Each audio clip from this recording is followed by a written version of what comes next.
Let's all go to the lobby. Let's all go to the lobby. Let's all go to the lobby to get ourselves a treat.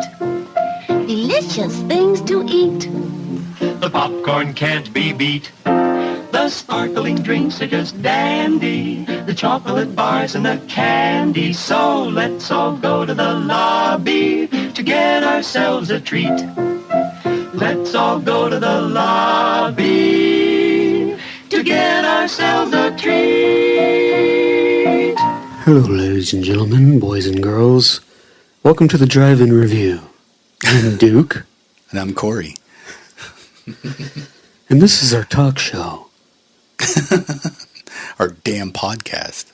Damn podcast. What are we going to do today, Sea-Dog? I don't know, but man, yeah, good thing. Yeah? What are we doing today? Oh yeah, Santa Claus. And Christmas Chronicles. Yep. So this is our season finale of season 3. this is our seasoned finale. Yes. And we're going to end it on a good note with Christmas. Yep. So, been a wonderful season and a lot of movies. Yeah, this is going to be, we're going to end on 299. 299. So we're going to start our new season at number 300. Yes. All right, well, do you got anything you want to talk about before we get started? Yeah. Actually, I do.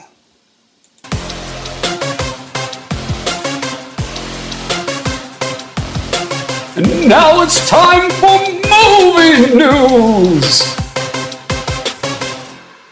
All right. Now, this is part of our segment where I get to tell you guys what you don't know.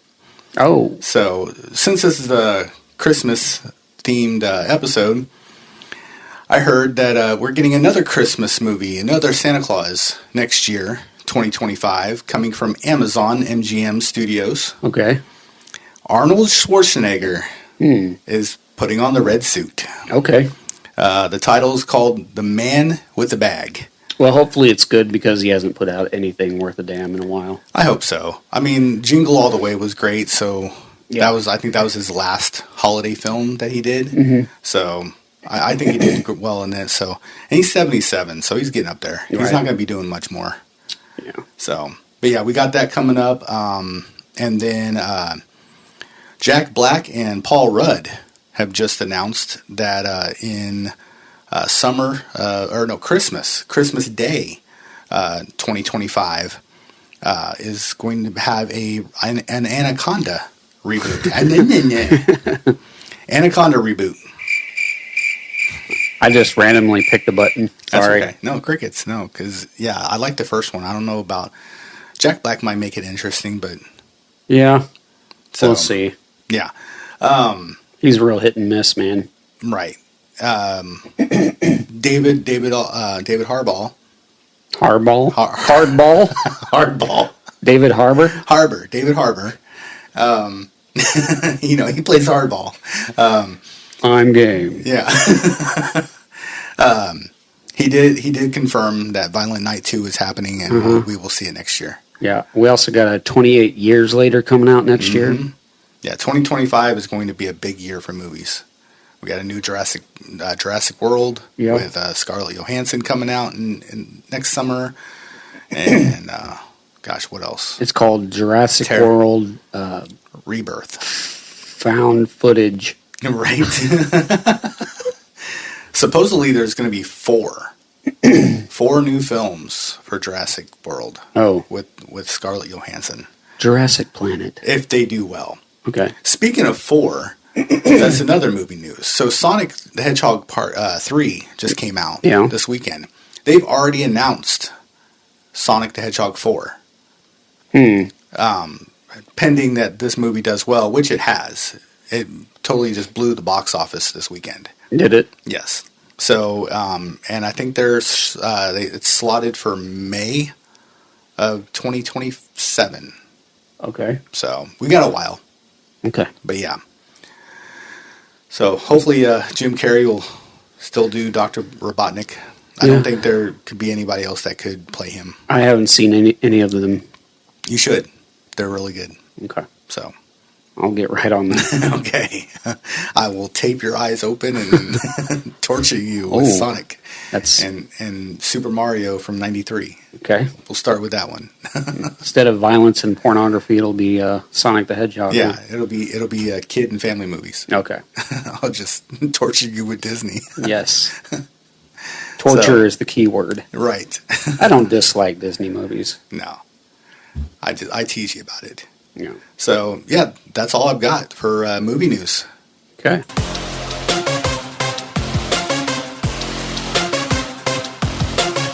That was movie news for you. Okay. All right. Well, let's get started on the Santa Claus from 1994. Let's do that. It was the night before Christmas, and children were dreaming of the presents Santa would bring. Somebody's on the roof. But this Christmas Eve, Hey, you! the unthinkable happened. You killed him. Did not. Now, this night, If something should happen to me, put on my suit. The reindeer will know what to do. it's up to them Let's go! to save the day. Together, Scott Kelvin and his son Charlie take on the biggest job in the world. Looking good, Dad. And though it has its dangers, Nice teeth. he thought it was just for one night. You're the new Santa. I am not Santa Claus. Ah. You put on the suit, you're the big guy. What if I don't buy into this Santa Claus thing? Then there would be millions of disappointed children around the world. He doesn't want the job, It was a dream. but it's growing on him. I've gained 45 pounds in a week. Now he's getting into the spirit There are a lot of kids that believe me. I want some ballet slippers. and getting ready for the biggest night of his life. How could I have done this without you, Charlie? You got it. Walt Disney presents a timeless tale that will warm your heart, I love you, Santa Claus. Love you, son. lift your spirits, and make you believe. You really are Santa Claus. Pretty cool, huh? Share the merriment and the magic. Seeing isn't believing. Believing is seeing. Tim Allen, Santa? the Santa Claus. The Santa Claus was released November 11th, 1994 by Walt Disney Pictures. Stars Tim Allen, Judge Reinhold, Eric Lloyd as Charlie, David Krumholtz, and Peter Boyle. It was made on a budget of $22 million. Do you think it flip-flopped? No, it didn't flip-flop. No, it made $190.5 million at the box office. IMDb rated this a 6.6 out of 10. Letterboxd gave it a 3.2 out of 5. And Rotten Tomatoes gave it a 73% with a 66% audience approval rating. I just rewatched this movie today. I gave it 6 out of 10. I gave it a solid 8. Okay. Yeah. I can't believe it's 30 years old. I can't either. It doesn't seem like it's been that long. I remember going to theaters and seeing this. I don't think I saw it in theaters. But it just, it's really aged. The movie has aged. It has.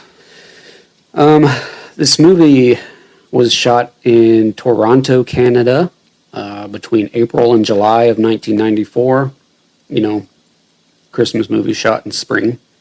And it was directed by John Paskin, who has done several TV sitcoms and has worked with Tim Allen several times on Jungle to Jungle, as well as Joe Somebody. This movie was produced by Robert Newmeyer, Brian Riley, and Jeffrey Silver, all of which who have worked on Don't Tell Mom the Babysitter's Dead. Okay. This movie was written by Leo Benvenuti. There you go. Benvenuti. Just work it out. As well as Steve Rudnick, both of which who wrote Space Jam. His name's Redneck. Or Rednick. Rudnick. Rudnick. Okay. I thought you said Redneck. I was like, wow. Yeah. Steve Redneck. Okay. Yeah. Mm-hmm. He's from New York City. The score for this movie was done by Michael Convertino. who also did the score for Bull Durham and Guarding Tess. Okay. What you got? So one of the children in Charlie's class during Parents' Day is an elf with pointed ears, which can be clearly seen when Charlie pulls the snow globe out of his backpack when Charlie tells the class that his dad is Santa Claus. The elf boy is the only one who doesn't laugh. And there's several scenes with the elves posing as children in the movie. It's kind of Easter eggs. You just got to point them out like, oh, hey, there's an elf that's got pointed ears. Elf spies. Yeah. And my screen just went blank. Technical difficulty. Bam. For 1 week in November 1994, Tim Allen had the #1 movie at the box office, the #1 rated television show, Home Improvement. Yep. Which ran from 91 to 99. Yes. And and the #1 New York Times best-selling book, Don't Stand Too Close to a Naked Man. Okay. So, kudos to Tim Allen on that. And then I think he went on, he was probably already working on Toy Story at this point. Yes. Because it takes 3 years to make one of those movies, if not more. This was the first lead film for Tim Allen. Before he was just doing TV shows, doing the home improvement thing. And thank you. The dance that Tim Allen, Eric Lloyd, and David Krumholtz, Paige Tamada, and the other elves do to ZZ Top's "Give Me All Your Lovin'." Work it out. Work it out. During the montage before Scott's second Christmas Eve, and Santa was improvised and done in one take. Did you mean for all those words to come out together, or did they just fall out randomly?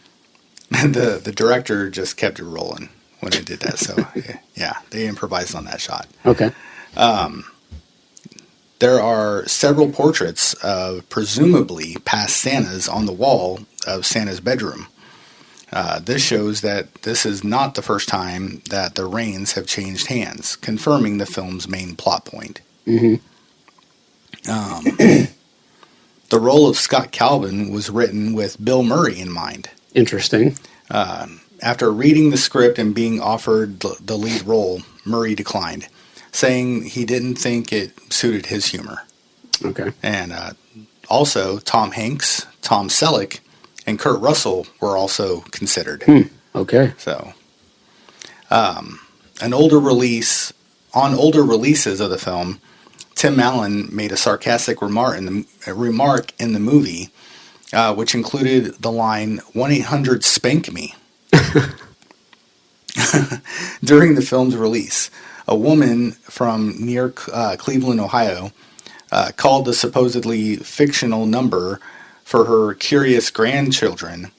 It turned out to be a phone sex line. Okay. Yeah. However, it wasn't until 1997 when Disney received complaints from parents whose children called the number and racked up huge phone bills. Did the studio take action and cut the line for future releases? Disney also said that they would purchase the phone number to disconnect the service. This part of the film is also cut in the DVD's release and on Disney+. On television broadcasts, the number is changed to 1-800-POUND. Oh. Yeah. Just went from spank to pound. Right. But the amount of letters to dial the number wouldn't dial anything. Okay. So. Okay. It's not pound to me. It's just. Yeah. It's just pound. Good Lord. So, yeah. That's all I got for Santa Claus. Okay. I'm ending it with that. All right. Well, this is the part of the show where I like to say, Happy birthday, bitch!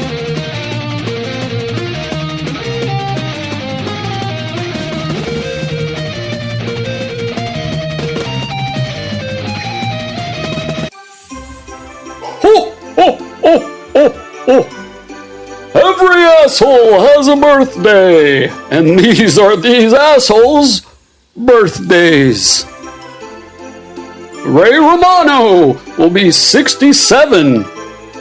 Samuel Jackson will be 76.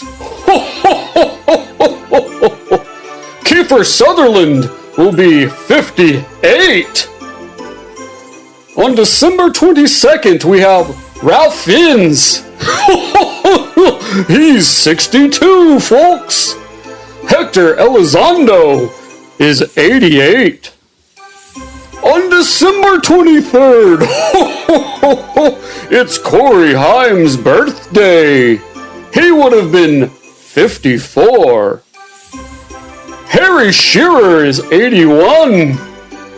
On December 24th, Diedrich Bader will be 58. On my favorite day of the year, Christmas, Humphrey Bogart died. But it's his birthday. Sissy Spacek will be 75. Dick Miller's birthday as well.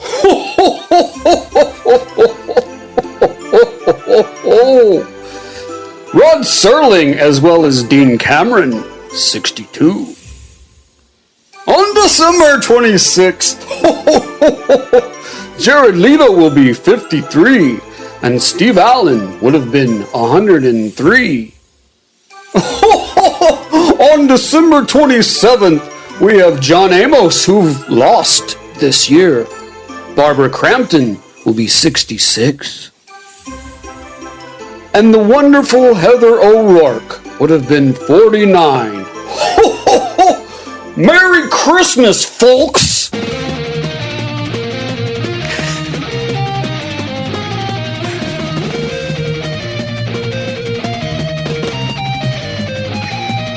I'm glad that's over. Thank you, Santa, for that. No problem! All right, how about the Christmas Chronicles? Christmas Chronicles. Do it, fucker.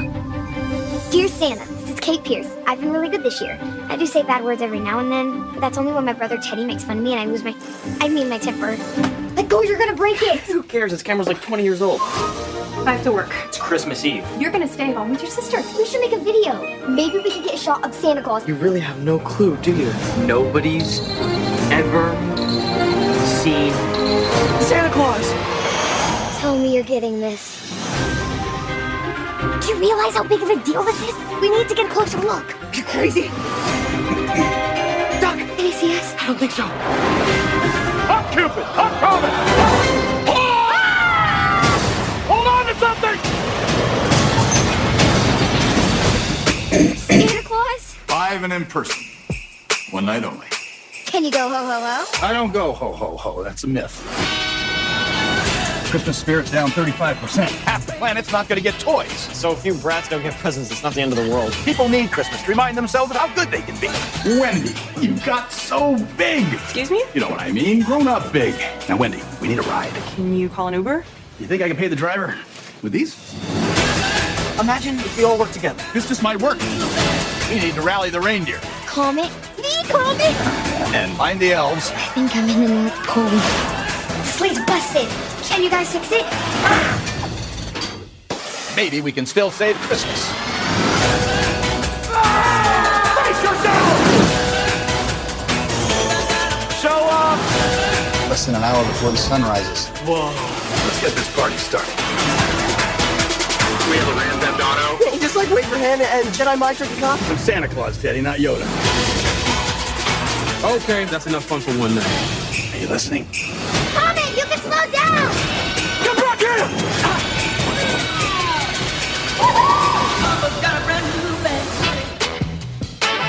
Why must they keep drawing me like that?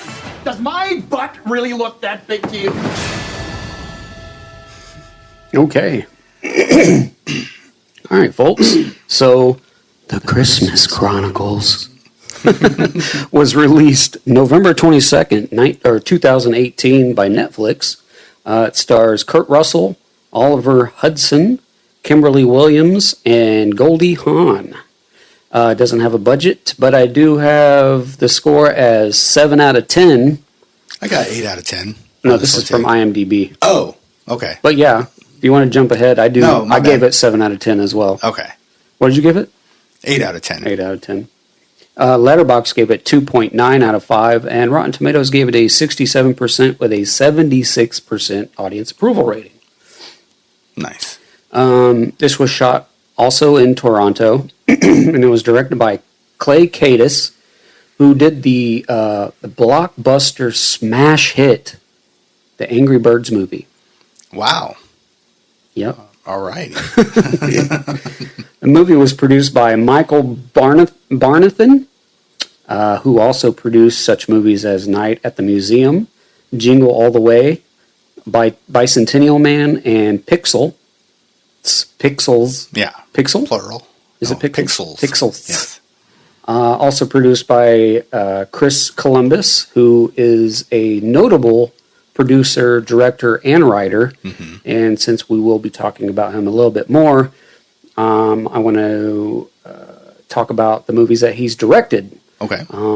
He's done Home Alone, the first 2 Harry Potter movies, Mrs. Doubtfire, and one of my favorite films, Adventures in Babysitting. Yes. And it was also produced by Mark Radcliffe, who also produced the movies that Michael Barnathan has produced, such as Night at the Museum and blah, blah, blah. Okay. The writer for the Christmas Chronicles was David Guggenheim, who also wrote Safe House with Denzel Washington and Stolen with Nick Cage. It was also written by Matt Lieberman, who also wrote Free Guy. Yeah. Yep. Awesome. I believe we've talked about him. Yes, we have. We have talked about Free Guy before. Yes, we have. The score for the Christmas Chronicles was Christoph Beck, who has a very extensive library of scores for several movies, including Frozen, Ant-Man, Free Guy, Hot Tub Time Machine, and The Hangover, and that's just a handful. Right. What do you got? So the mint condition Mickey Rourke rookie card given to a man in the restaurant and then torn up by his wife was sold in 2008 for $2.88 million. Good Lord. Santa's list includes several of Kurt Russell's grandchildren. The kid who asked for a snowboard in the video letters is Kurt's actual grandson, Bing Bellamy. Okay. His mother is Kurt's daughter, Kate Hudson, and his father is Muse frontman Matthew Bellamy. Oh, okay. Oliver Hudson is Goldie Hawn's son. Kurt Russell and Goldie Hawn have been in a relationship for 39 years. Yeah, they started, 84 or 80? Yeah, I think they got together during the filming of Overboard. Okay. But yeah, as of 2022, it was 39 years. So it's 2024 now. So they're pushing 41 years now. Yeah. Their children, Oliver and Kate, refer to and consider Kurt as their father. He's raised them since they were like 5. Mm-hmm. The movie features yet another Kurt Russell connection to Elvis Presley. Yeah. Of which there have been several in his career. Kurt Russell's first movie was it happened at the World's Fair in 1963. Where he kicked Elvis in the shin. Yes. As a, 10-year-old or something like that? Yes. And then 16 years later, Russell was the lead in a TV movie, Elvis, 1979. Directed by? I don't know. John Carpenter. Oh, was it? Yep. Okay. And then 10 years after that, in Tango and Cash from 1989, his file says his birthday is August 16th, which is actually the day Elvis died. Mm-hmm. In 1977. Now, wasn't he also in... No, he wasn't in 3,000 Miles to Graceland, was he? I'm not done yet. Oh, okay. It sounded like you were finishing up that. Okay. No. Sorry. There's more. Sorry. 5 years after that, Russell lent his voice to the actor playing a young Elvis Presley in the 1994 movie Forrest Gump. That's right. Okay. Russell then played an ex-con who robs a casino during an Elvis impersonations convention in 3,000 Miles to Graceland in 2001. Okay. And here, in the Christmas Chronicles, the song that Santa sings in the jail scene is one of Elvis's most popular Christmas songs, Santa Claus is Back in Town, from 1957. Okay. Yep. So yeah, a lot of Elvis references there from Kurt Russell. Yep. Huge fan. And last but not least, this is Kurt Russell's 100th screen appearance. Oh. So, all right. That is all I have on Christmas Chronicles. Cool. All right. Well, let's move along. Yeah, let's go with the Santa Claus 2. Q. Somewhere in the Arctic Hold it! I'm getting something on the sonar! dwells a legend. I'm getting strong readings from the cat block, sir! What is it? Better watch out, you better not run. Santa Claus coming to town, oh yeah! Santa Claus. Walt Disney Pictures presents Ho, ho, ho! Look out! Who is that? Chet, one of our reindeer in training. Please tell me that this is early in Chet's training. everything was going great. But this year, Santa ran into a little problem. I've got to get married? These fit yesterday, didn't they? The sanctification process has begun. Are you Santa Claus? Why'd you ask me something like that? You have a reindeer. A lot of people have reindeer. Name 5. We have cocoa, we have a blanket, we have a horse-drawn sleigh. The only thing that's... It's snowing. It's like some kind of magic. I'm Santa Claus. What? Santa Claus is coming to town. Santa Claus is coming to town. Santa Claus is coming. Be careful with the sweets. He tends to overeat.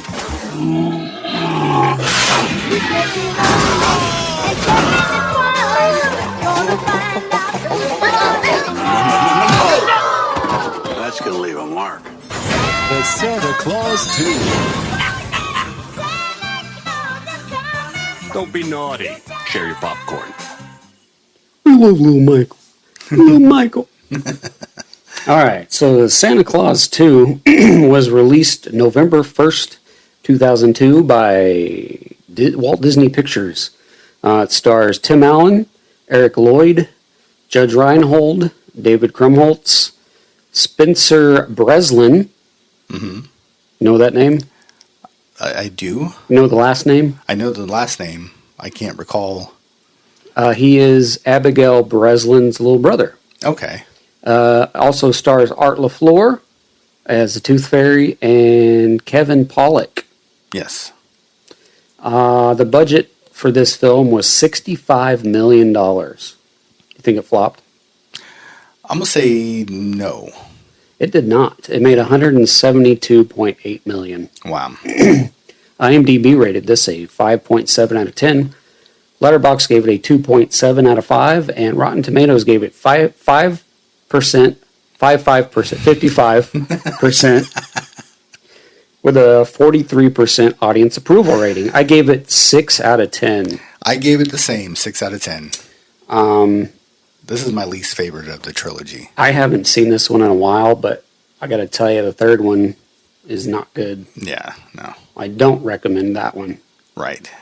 This was shot in Vancouver between February and May of 2002. It was directed by Michael Limbeck. He's done some TV work, lots of TV work. He's directed a lot of episodes of Friends and Mad About You. This film was produced by, again, Robert Newmeyer, Brian Riley, and Jeffrey Silver.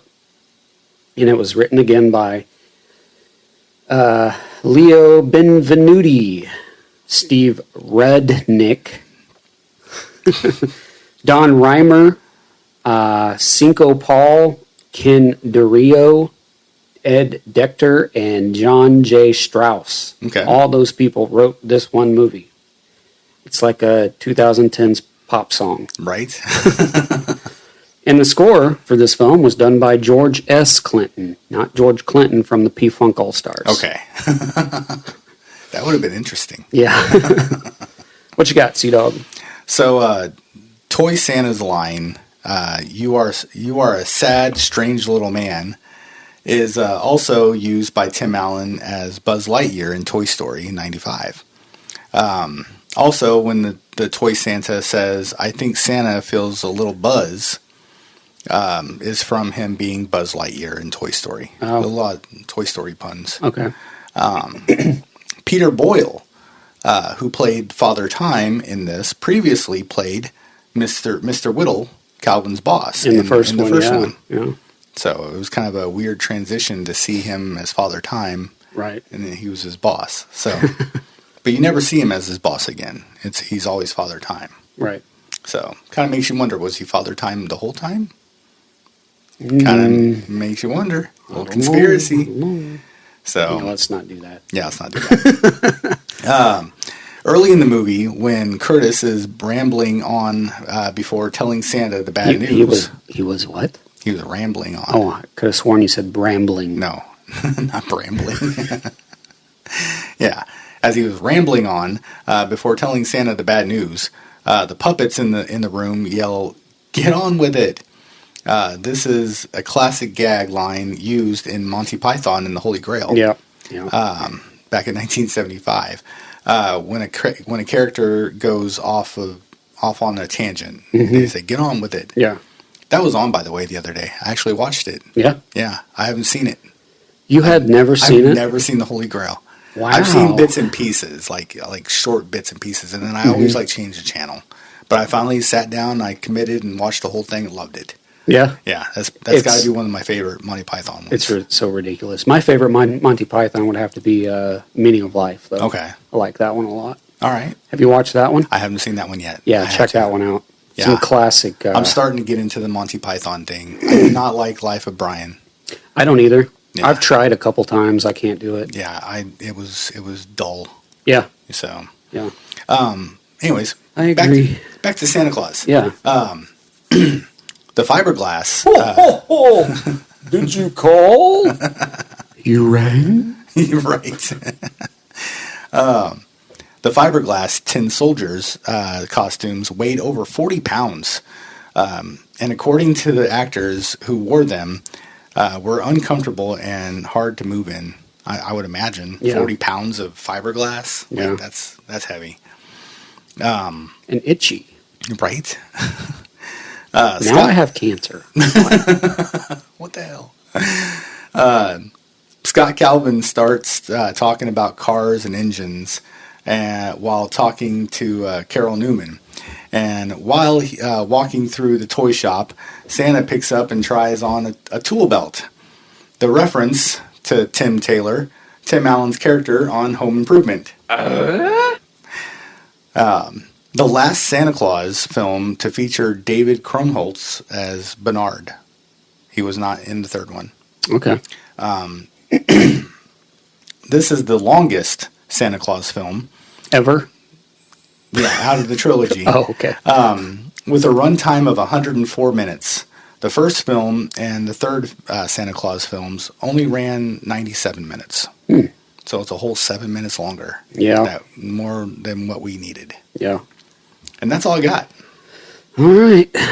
So. Well, let's talk about something else then. Yeah, let's talk about something else. Thank you for listening to the Drive-In Review. If you like what you heard, you can go to www.driveinreview.com and click on the menu screen next to our logo, and it'll take you to either Facebook, Spotify, or YouTube, one of our many platforms that we have. All right, now let's move on to Christmas Chronicles 2. Do it, fucker. You're on hallowed ground here. You're about to witness something that no one else on Earth has ever seen before. Let's see if they can handle this! Guess this is your lucky day, you cat. Welcome to the North Pole. Santa! Kate Pierce. How did you get here? You and Jack are supposed to be on vacation with your family. Our shuttle fell into this wormhole. Have a nice trip. Are you Mrs. Claus? What is that thing? Here's an elf. You're in Santa's village, the real one. Wow. Wow, this is incredible. We have over 300,000 shops in the village. Everyone designed by Mrs. Claus. She designed this place. I think it should be called Mrs. Claus's Village. Me too. Well, I never thought of that. Of course you did. What is that? That is the Christmas star. Created by the forest elves in 312 AD. Star protects us and keeps us hidden. And I'm here to steal it. What's happening? I'm gonna make everybody forget that the North Pole and Santa Claus ever existed. Belsnickel. This is bad. Without the star, the North Pole, the village, Christmas is doomed. Like through this year? Like forever. You can't let that happen. Christmas must endure. Let's do this.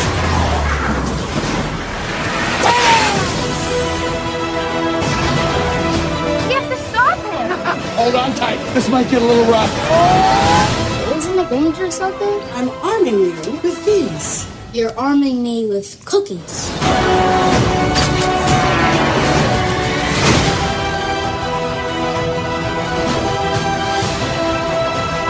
You spend every hour of every year getting ready for one lousy day. A day that brings joy to children all over the world. And that will never change.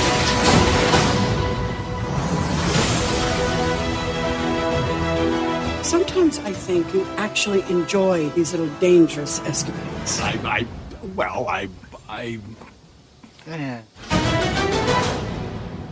right. The Christmas Chronicles Part 2 was released November 25th, 2020 by Netflix. It stars Kurt Russell, Goldie Hawn, Darlene Love, Julian Dennison, and the voice of Malcolm McDowell. IMDb rated this a 6 out of 10.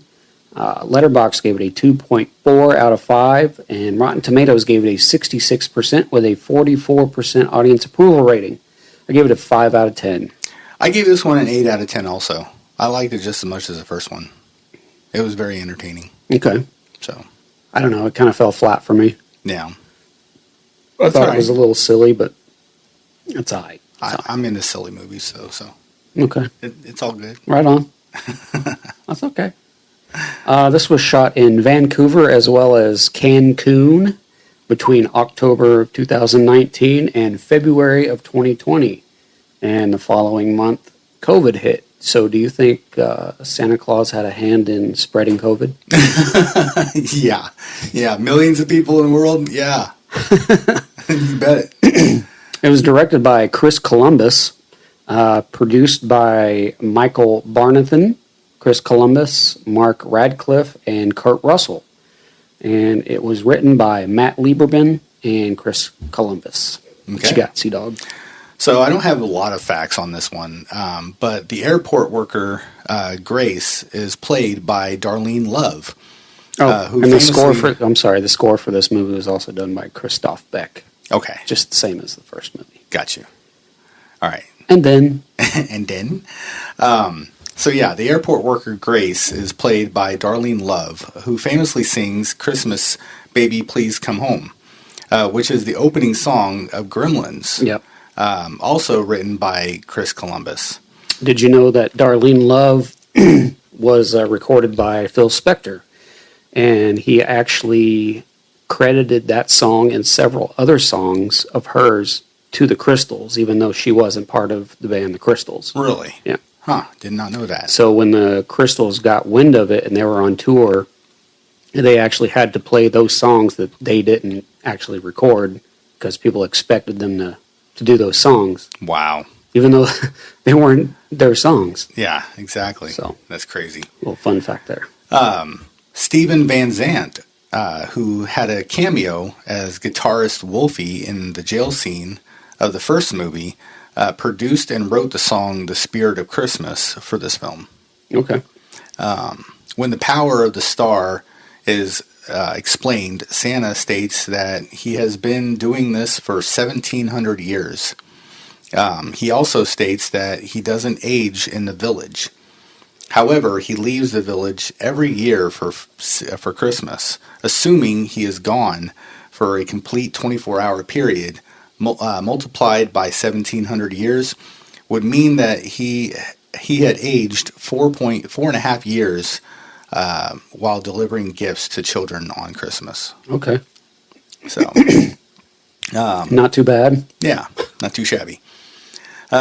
The elves in the Christmas Chronicles speak Elvish. The Elvish language heard in the Christmas Chronicles 2 and the original 2018 film were both created by language consultant David J. Peterson. And they sound like this. Hey, baby.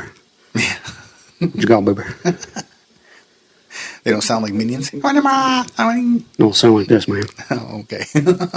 Look out now. Look out. What's he talking about?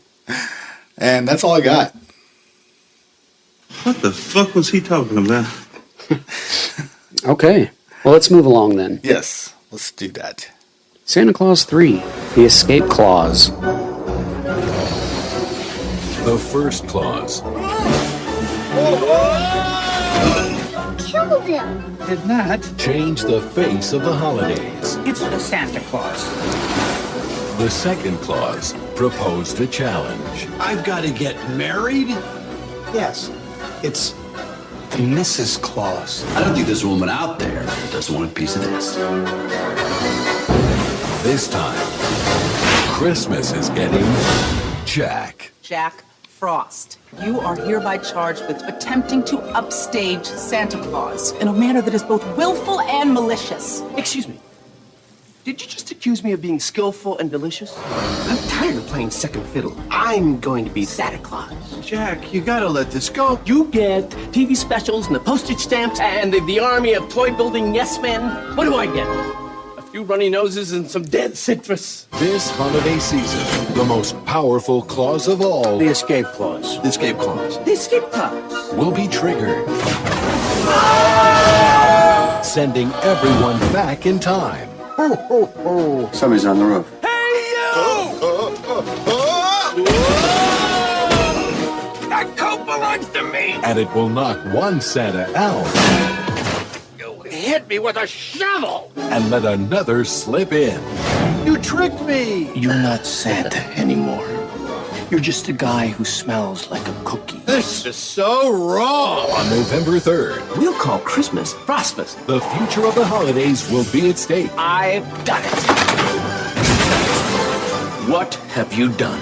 And the final chapter will begin in the greatest Santa story ever told. I'm gonna make everything good again. Walt Disney Pictures presents Tim Allen, Give me a status report. Your pants are on fire.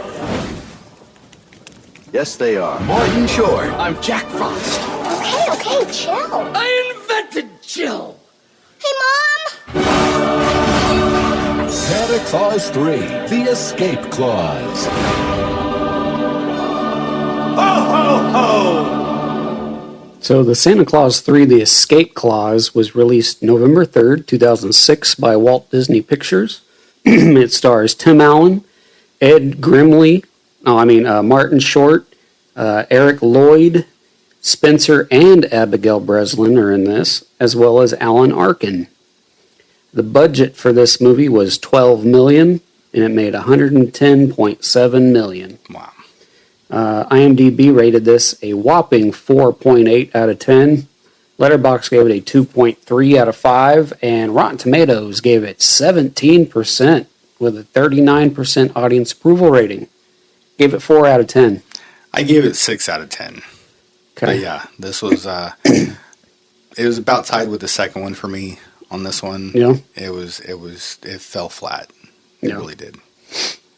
Let's see. Well, this was recorded or shot in Downey, California between November 2005 and February of 2006.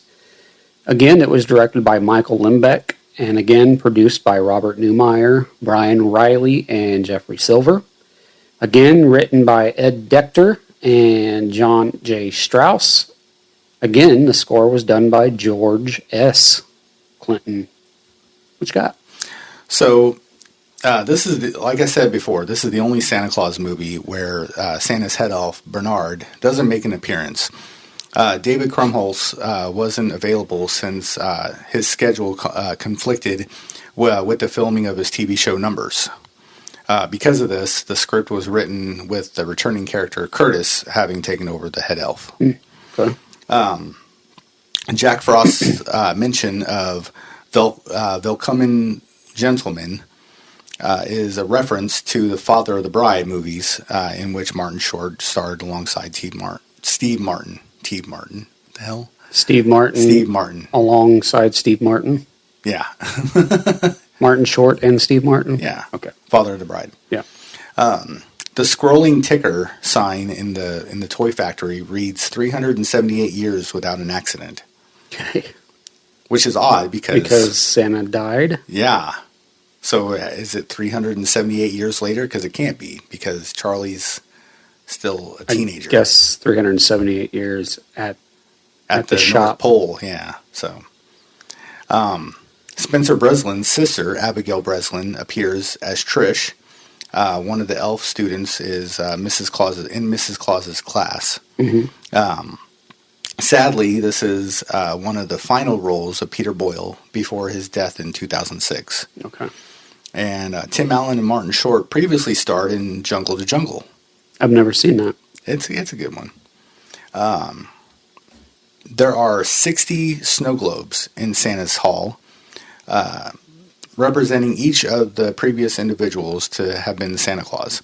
Depending on when the legend of Santa is meant to have begun, in this version of events, that would mean the average lifespan of a Santa Claus was between 33.4 years from the beginning of the Roman calendar, when Jesus was said to have been born, 28.9 years when St. Nicholas was born, 27.8 years from when Christmas was first celebrated, 20.1 years when St. Nicholas was canonized, 13.3 years when St. Nicholas Day was first celebrated. It's still going. 5.1 years when Father Christmas was created. 3.05 years when the legend of Santa Claus was cemented in the publication of A Visit from St. Nicholas, better known in modern times as 'Twas the Night Before Christmas. Uh-huh.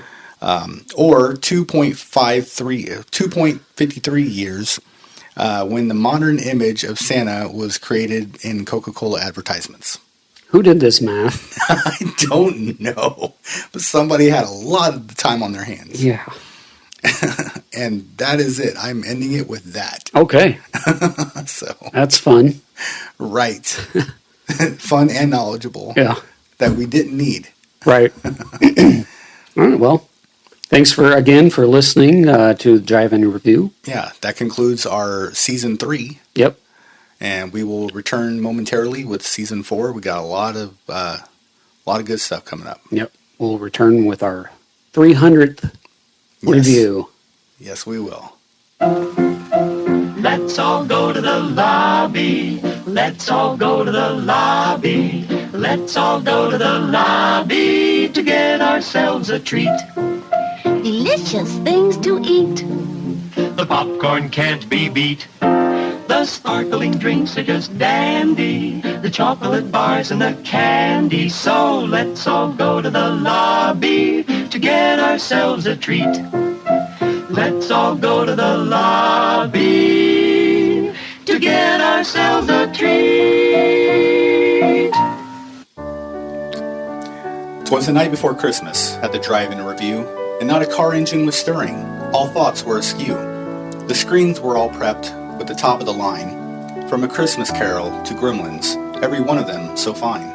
The speakers were hung on car windows with care, in hope that Santa's ass soon would be there. The hosts were settled, ready to share their reviews on movies old and new, from classics to the latest news. When out on the lot, there arose such a clatter. Speakers picked it up, adding depth to the chatter. Up on the marquee, a magical sight did to transpire. A sleigh and 8 reindeer flying higher and higher. The sleigh was piloted by someone quite merry, with a knowledge of movies as deep as a library. He called out the films by their titles with delight. How the Grinch Stole Christmas, the Santa Claus, and Jingle All the Way, shining bright. Now Dasher, now Dancer, now Prancer and Vixen, on Comet, on Cupid, on Donner and Blitzen, to the top of the drive-in, to the top of the show. Now dash away, enjoy the movie flow. And then in a twinkling they heard from the sky the sound of reviews that could make a critic cry. As Santa touched down, he went straight to his role, reviewing each film both heart and with soul. He gave A Christmas Carol a thumbs up, so bright, called Gremlins a classic, much to his delight. How the Grinch Stole Christmas brought joy, the Santa Claus a cheer, at each review crafted with sparkle in his eyes so dear. He spoke to the audience, their speakers capturing every word. His reviews and ratings, the best they'd ever heard. With a nod to the viewers and a grin to his team, Santa sprang to his sleigh like the end of a dream.